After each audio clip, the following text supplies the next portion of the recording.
Konfliktin mes 31 familjeve dhe Gjon Shkambit, kjo është godina që i mori jetën gjyqtarit të apelit.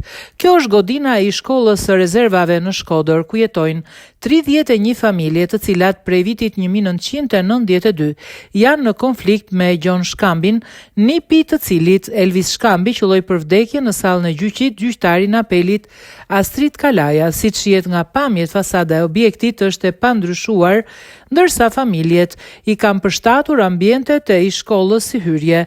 Nga dëshmit që kanë dhënë sot për mediat, banorët thonë se gjyqtari Astrid Kalaja vdiq për të drejtën e tyre.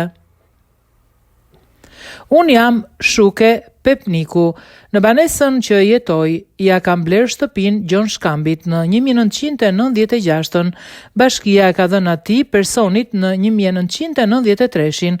S'ka nevojë me çu më gjatë këtë muhabet. Gjon Shkambi e ka shit vetë dhe kemi qenë 15 vite gjyqeve, edhe pse e ka shitur vetë. Jemi të rregullt me drita, ujë, dokumenta e të tjerë. Jemi shqetësuar shumë për vdekjen e gjyqtarit, na vjen shumë keq. Ngushëllime familjes së tij, thon banorët sot. Një tjetër banor u shpreh se bashkia dhe hipoteka kishin bërë rrëmuj çështjen dhe në mënyrë të gabuar, duke theksuar se ajo pronë ishte shtetërore, jo private, kurse familja Shkambi i kishte humbur gjyqet.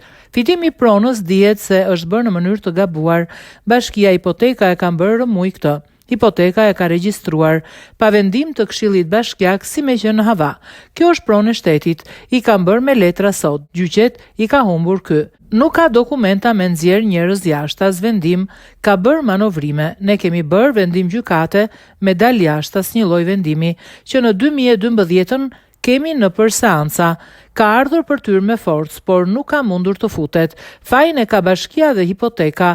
Konflikti vazhdon edhe sot. Familjet shprehen se që prej vitit 2012 ata ende në gjyqeve për të drejtën e tyre dhe nën rrezikun e nxjerrjes në rrugë, madje edhe nën presione dhe kërcënime të familjes Shkambi.